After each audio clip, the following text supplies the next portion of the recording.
Charlie Puth siempre ha parecido el tipo de músico que oye demasiado. No solo más que los demás, sino de otra manera. El mundo no le llega como ruido, le llega como notas, intervalos, texturas y posibilidades. Se cierra la puerta de un coche, zumba una lavadora, un vaso golpea la mesa, y en su mente esos sonidos empiezan a ordenarse como música.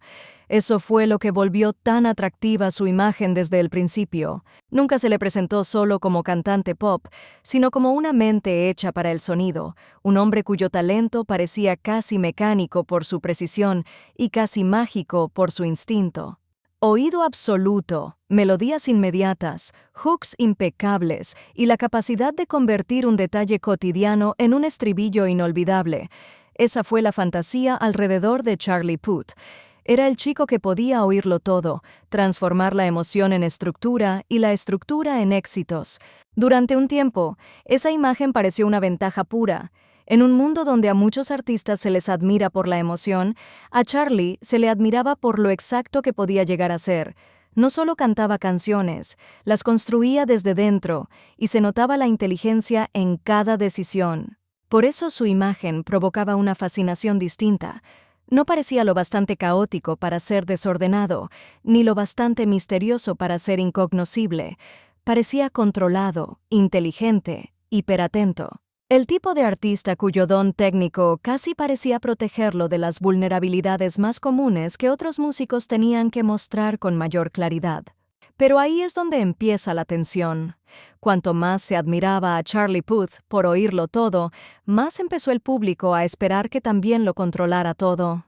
El don dejó de parecer libertad y empezó a parecer presión. Cuando un artista se vuelve conocido por la precisión, la gente deja de perdonarle la aspereza, deja de permitir que el instinto sea desordenado.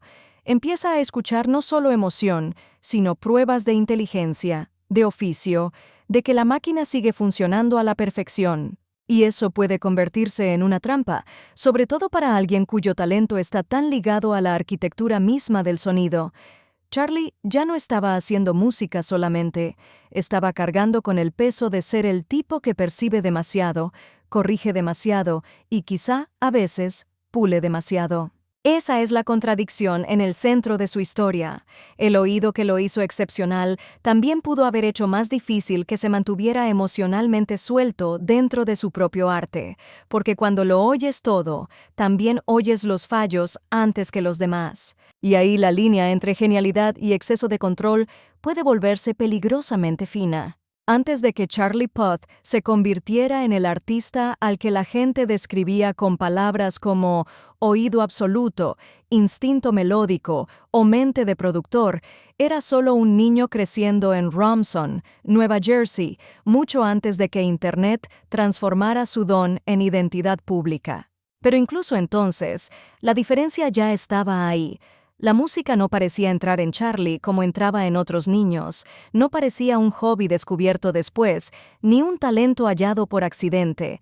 Parecía incrustada en la forma en que procesaba el mundo. Estudió piano desde pequeño, más tarde recibió formación formal en jazz y música, y desarrolló ese tipo de oído que hace que los sonidos ordinarios se comporten de un modo extraño dentro de la mente. Eso importa, porque nadie se convierte en Charlie Puth de la noche a la mañana. La imagen que el público acabaría amando, la del hitmaker capaz de encontrar música escondida dentro del ruido cotidiano, no fue inventada por el marketing. Empezó en la infancia, cuando su oído ya lo separaba de quienes lo rodeaban, y ese tipo de separación tiene un costo silencioso. Un don así no solo vuelve especial a un niño, también lo vuelve distinto. Cuanto más natural te sale algo, más difícil puede ser explicar por qué importa tanto o por qué el mundo se siente desajustado cuando los demás no oyen lo que tú oyes. En Charlie, la inteligencia musical apareció temprano, pero también la primera semilla de la carga que lo acompañaría después, la sensación de que el sonido tenía que estar bien, no solo bien hecho, sino correcto. Esa diferencia encontró su primera forma pública real a través de Internet. Antes de los Grammys, antes de See You Again, antes de que el mundo lo viera como escritor y productor pop global, Charlie Puth era un chico en YouTube subiendo covers, canciones cómicas y pequeños experimentos musicales. Ese punto de entrada importa porque moldeó la lógica emocional de todo su ascenso. Internet no lo presentó como una estrella misteriosa, sino como alguien visiblemente talentoso, casi agresivamente talentoso, de una forma que hacía que la habilidad fuera lo primero que la gente notaba. No era simplemente otro joven atractivo esperando ser descubierto, era el chico cuya voz, sentido del arreglo e inteligencia musical resultaban imposibles de ignorar.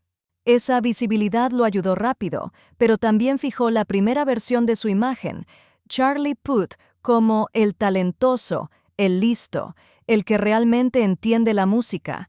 Y cuando esa se convierte en tu historia de entrada, la gente empieza a conocer tu don antes de conocer tu humanidad. Mucho antes de los grandes éxitos y de la presión de la perfección, Charlie ya había entrado al ojo público a través de aquello que más tarde lo cargaría con mayor peso: la expectativa de que siempre oiría más, sabría más y construiría con más precisión que los demás. El ascenso de Charlie Puth no ocurrió como suele ocurrir el estrellato pop clásico. No fue presentado al mundo como un misterio que hubiera que descifrar poco a poco, ni como una personalidad caótica a la que la gente tuviera que seguir mirando.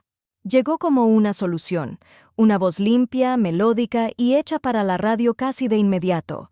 Un músico cuya agudeza técnica podía oírse antes de que su identidad pública terminara de formarse. Por eso, See You Again, 2015, fue tan importante. No fue solo un éxito global. Fue el momento en que el don de Charlie dejó de ser una curiosidad de Internet y se convirtió en una fuerza masiva. La escala emocional de la canción, ligada al duelo y a la memoria, le dio la clase de entrada más grande posible, aquella en la que la habilidad técnica y el sentimiento colectivo coincidieron al mismo tiempo. De pronto, el chico de YouTube ya no era solo prometedor, estaba en todas partes. Y una vez que eso ocurrió, el ascenso fue rápido. We Don't Talk Anymore, 2016, confirmó que Charlie no estaba atrapado dentro de un único gran momento de banda sonora. Podía crear un pop elegante e íntimo que viviera fuera del luto y aún así se pegara a la cultura. Luego, Attention, 2017, afiló aún más su imagen. Ya no era simplemente un cantante con una voz agradable. Era un artesano del pop con instintos lo bastante precisos como para convertir la contención en algo pegadizo, el deseo en algo pulido y la amargura en algo tan suave que podía repetirse todo el verano. Charlie Puth no subió porque la gente siguiera tratando de entenderlo. Subió porque ya sonaba resuelto. Los hooks eran limpios, los arreglos eran inteligentes, las decisiones sonoras se sentían intencionales hasta en el detalle más mínimo. El público no solo oía talento, oía control. Esa imagen se profundizó todavía más con Voice Notes, 2018, el proyecto que convirtió a Charlie de el chico de los hits en un artista productor mucho más claro. El álbum importó porque llevaba algo hacia lo que su imagen anterior había estado tendiendo durante años: autoría. Para entonces ya no era solamente un cantante admirado por el oído absoluto o un compositor con una comprensión inusual de la melodía. Se había convertido en un ejemplo muy claro de músico pop moderno, cuya identidad vive dentro de la producción misma. Todo reforzaba la misma fantasía. Charlie Puth era el hombre capaz de oír la arquitectura entera de una canción antes de que la mayoría supiera a qué parte estaba respondiendo. Y ahí empezó a formarse la trampa escondida dentro de su ascenso. Cuanto más lo admiraba el público por ser listo, exacto e hipersensible al sonido, más el control empezó a convertirse en su identidad. Ya no estaba solamente haciendo pop pulido, se estaba convirtiendo en el símbolo del pop pulido. El público comenzó a exigirle ser el tipo que lo nota todo, que arregla todo y que nunca permite que nada se salga de su sitio. Y desde ahí, un don puede empezar a endurecerse hasta convertirse en expectativa. La presión en la historia de Charlie Puth nunca llegó en forma de escándalo, llegó como expectativa, y la expectativa puede ser igual de brutal cuando toda la identidad de un artista se ha construido alrededor de la precisión. Para cuando Charlie había pasado de músico viral a creador global de éxitos, el público ya no estaba escuchando solo sus canciones, estaba escuchando en busca de pruebas de su genialidad. Esperaba el oído, el arreglo pulido, la inteligencia del productor, la sensación de que cada sonido había sido colocado exactamente donde debía ir. Ese tipo de admiración parece halagador desde fuera, pero lleva una crueldad escondida. Cuando el público empieza a amarte por ser exacto, deja de permitirte ser suelto. Cuando empieza a alabarte por el control, deja de perdonarte el desorden. Charlie Puth ya no estaba simplemente haciendo pop, estaba cargando un mito, el hombre que puede oírlo todo y arreglarlo todo. Y los mitos construidos sobre brillantez técnica pueden volverse brutales muy rápido, porque el mundo deja de preguntarse si el artista se siente libre, solo pregunta si la máquina sigue funcionando. Ahí comienza la primera grieta real en su historia. El mismo don que lo hacía fascinante también lo volvió vulnerable a una forma muy específica de duda pública. Si las melodías eran demasiado suaves, la gente decía que eran calculadas.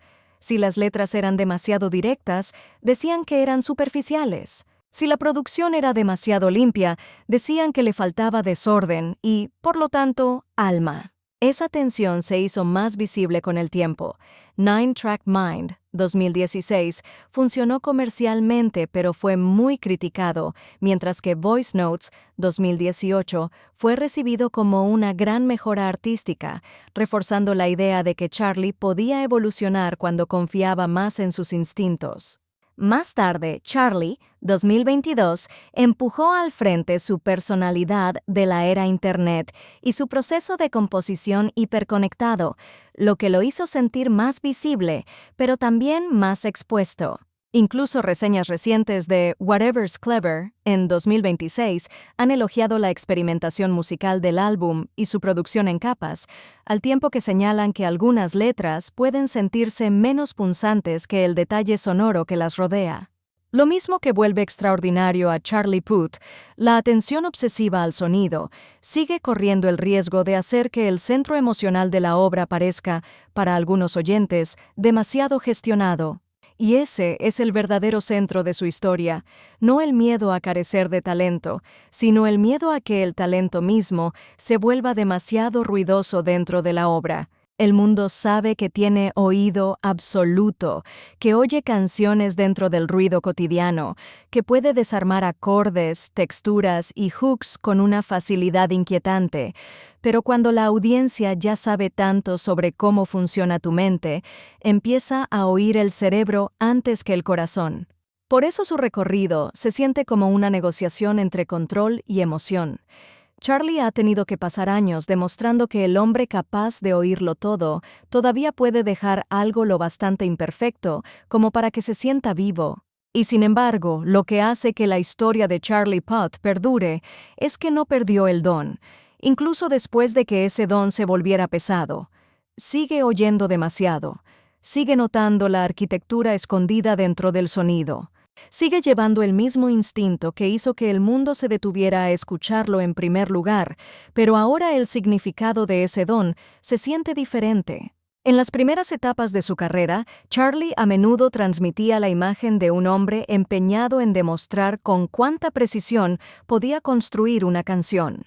Los hooks eran afilados, la producción impecable, las ideas llegaban con la seguridad de alguien que sabía exactamente de cuánto era capaz su oído. Pero hoy la pregunta más interesante ya no es si Charlie Puth tiene talento suficiente. La pregunta más interesante es si puede dejar que toda esa brillantez respire, si puede dejar que la vida entre en la obra antes de que la perfección la selle por completo. Por eso esta etapa más nueva importa tanto. No es la historia de un artista que abandona el control por completo.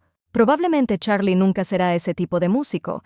Su oído es demasiado exacto, sus instintos demasiado afinados y su mente demasiado atraída por el arreglo y la reparación. Pero lo que parece estar cambiando ahora es el orden de las cosas. En vez de empezar con la perfección técnica y esperar que la emoción sobreviva, ha empezado a hablar más abiertamente de comenzar por la vida misma y dejar que la melodía venga después. Significa que el ingeniero ya no está intentando borrar al ser humano, está intentando hacerle espacio. Por eso la era actual alrededor de Whatever's Clever se siente como una recompensa significativa y no solo como otro ciclo de álbum. El proyecto ha sido enmarcado alrededor del matrimonio, la paternidad y una etapa más personal de la vida, y eso importa porque son experiencias que empujan a un artista hacia el sentimiento antes que hacia el pulido. Las reseñas todavía han señalado la tensión familiar en la obra de Charlie, el detalle sonoro extraordinario, la producción en capas, la sensación ocasional de que el centro emocional queda ligeramente por detrás de la brillantez técnica, pero esa tensión es precisamente lo que vuelve tan convincente esta etapa de su historia. No ha resuelto la contradicción, la está habitando con más honestidad. Al final, Charlie Puth no será recordado solo como el tipo del oído absoluto o como el hitmaker capaz de convertir cualquier cosa en un hook. También será recordado como el artista que hizo personal uno de los dilemas centrales del pop moderno. ¿Qué ocurre cuando eres tan dotado para oírlo todo que corres el riesgo de oír los defectos más fuerte que el sentimiento? Ese es el legado que todavía está moldeando. No el mito del músico impecable, sino la imagen de un hombre intentando conservar su genio sin dejar que ahogue su humanidad. Y por eso su historia permanece. Porque lo más hermoso de Charlie Puth nunca fue solo que pudiera oírlo todo, sino que incluso ahora sigue buscando el punto en el que oír tanto pueda volver a convertirse en sentir.